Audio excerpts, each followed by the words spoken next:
new deck on the relation between carbon fee and dividend and some important aspects of social justice.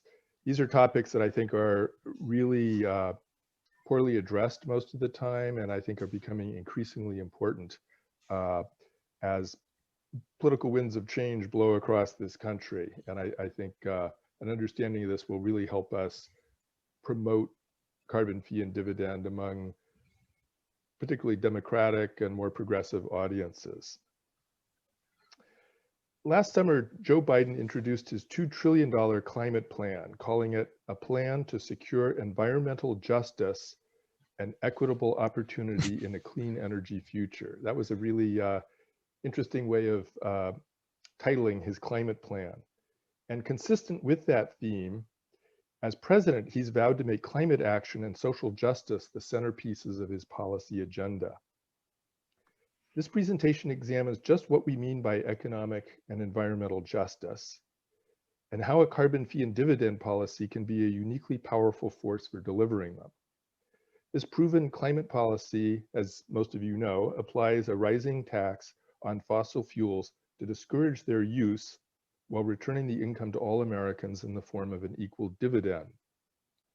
Last year, more than 80 members of Congress co-sponsored the Energy Innovation and Carbon Dividend Act, which embodied those principles. And finally, I'll look briefly at how alternative regulatory policies compare in terms of effectiveness and justice. Many discussions conflate two related but distinct concepts: economic justice and environmental justice. Economic justice means reducing income and wealth gaps to create more opportunities for disadvantaged groups. It also means making sure we don't impose the costs of a climate solution on lower income individuals and households. That's critical.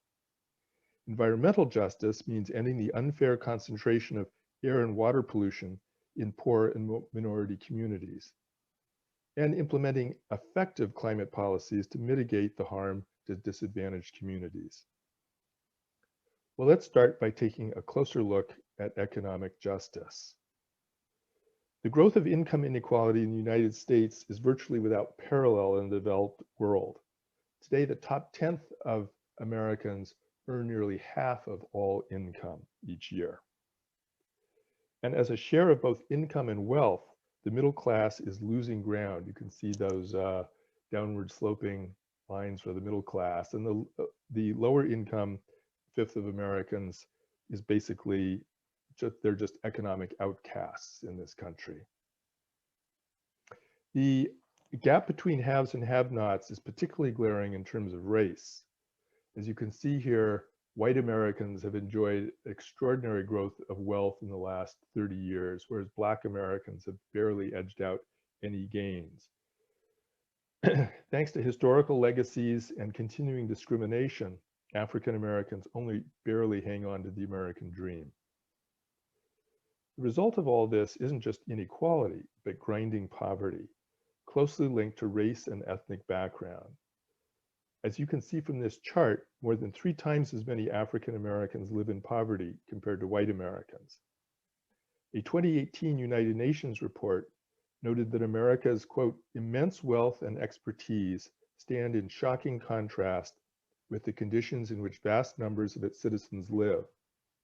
About 40 million live in poverty, 18.5 million in extreme poverty, and 5.3 million live in third world conditions of absolute poverty. That's an incredible indictment. Well, all of these economic inequalities are matters of life and death. Deaths from such factors rival those from major diseases, as you can see from this 2011 study. Now let's turn to the other kind of EJ, environmental justice. Just as income and wealth are unequally distributed, so are air and water pollution. This chart shows that deadly fine particulates affect communities of color much more than white communities. Like 40% higher concentrations in Latino and other communities of color than average, and whites shown on the far right are about 20% lower in their the concentrations that they face. And EPA reports that low income and poor Americans face 40% higher concentrations than average. This pollution isn't merely unpleasant, it kills, and it costs society a fortune. And much of this pollution comes from the burning of fossil fuels in vehicles, power plants, and industry. Those same fossil fuels, of course, disrupt the climate with their emissions of greenhouse gases. Since the 1980s, world temperatures have grown a bit over 1 degree centigrade and are moving forward fast.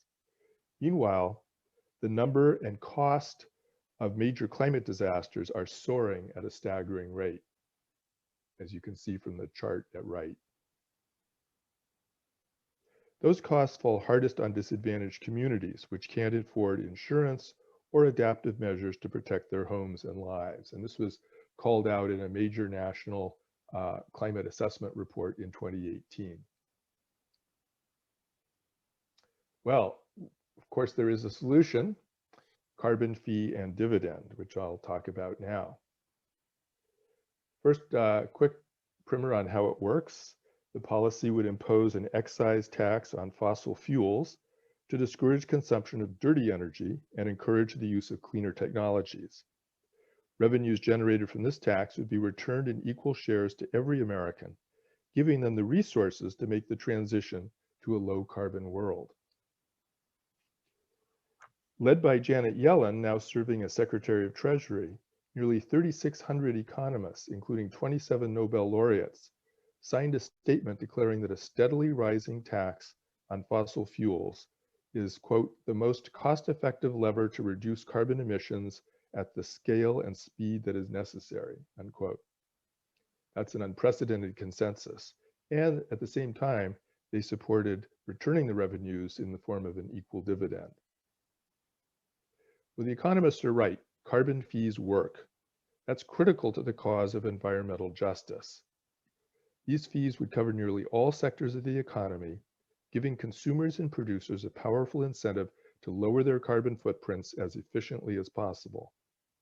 Economists at Columbia University project that a rising carbon fee would virtually eliminate net CO2 emissions by 2050, as shown by the green dots going down to the right on this graph. We also have real-world experience to support these projections. Since 1990, when Sweden imposed a carbon tax, the country's GDP has grown 80% while slashing CO2 emissions by 25%, as shown by the blue line on the bottom. The one on top is the US. The actual gap in CO2 emissions is much greater than shown by this graph because it starts with the two indexed at 100 in 1990. In fact, today, Sweden emits only a quarter as much CO2 per dollar of GDP as the US. So that's much of that is due to the carbon tax. Besides slowing the destructive effects of climate change, the use of carbon fees to curb the burning of fossil fuels would also save hundreds of thousands of lives over time by reducing harmful air pollution. Many of these health benefits, as we have seen, would accrue to disadvantaged communities. That would be another huge victory for environmental justice. Now let's look at the dividend side. A dividend check of a few $100s each month means a lot more to a poor household than to a rich one. As you can see from these findings of a 2017 Treasury Department study, the dividend from a $50 carbon tax would have a significant impact on poor families, raising their income on the, you can see the bar on the far left, nearly 9%. And it would help even the middle class. These figures are net of costs. In other words, they account for the fact that a carbon tax would raise the cost of electricity and gasoline and home heating with fossil fuels. The good news is that while the fee encourages people to use cleaner energy, the dividend turns the difficult transition away from fossil fuels into a net economic benefit for most Americans.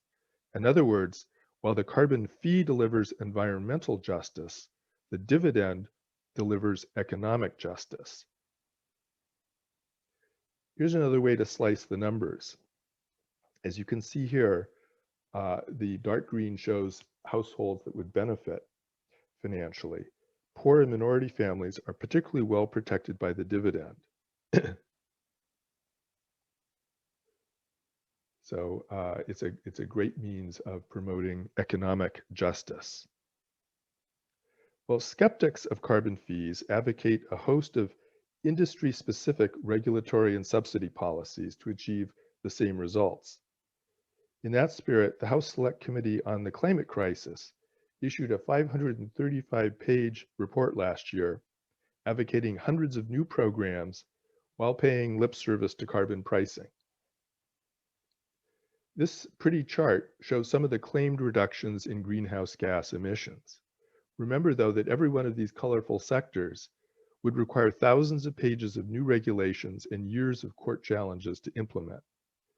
Furthermore, and rather amazingly, the report offered no analysis of the costs or the distribution of impacts. That's remarkable given the attention that Democrats and progressives have been paying to economic justice. And if you take nothing away from this presentation, it should be that any comprehensive plan to address the climate should be transparent about its economic impacts. The fact is, most regulations and standards are very costly compared to market-based incentives like fossil fuel taxes. Let's take one familiar example, fuel efficiency standards for new vehicles.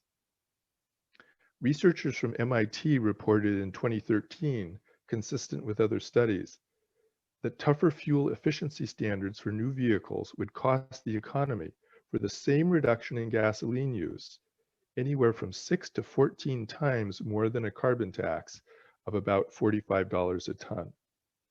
That's because a gas tax or carbon tax provides immediate direct incentives for drivers to reduce gasoline use by driving fewer miles or taking transit, while efficiency standards can only squeeze reductions out of new vehicles. Also, unlike fuel standards, a carbon fee gives people an incentive to buy more efficient new or used vehicles rather than holding on to their gas-guzzling SUVs longer. So without great care and attention, the cost of these regulations can fall on those least able to afford them. Studies show, for example, that fuel standards are not only more expensive, but more regressive than a carbon fee and dividend. That is, they fall harder on lower income households by raising the costs of new cars and inevitably of used cars. Unlike carbon fees, moreover, regulations don't provide any revenue to make families whole.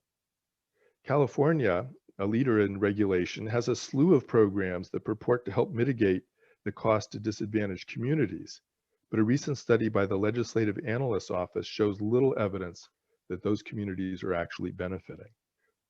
Well, I say we can and must do better. I hope today's presentation has given you insights into how carbon fee and dividend policies can deliver a future of economic and environmental justice, as well as climate security. I hope you'll join with Citizens Climate Lobby in making that happen.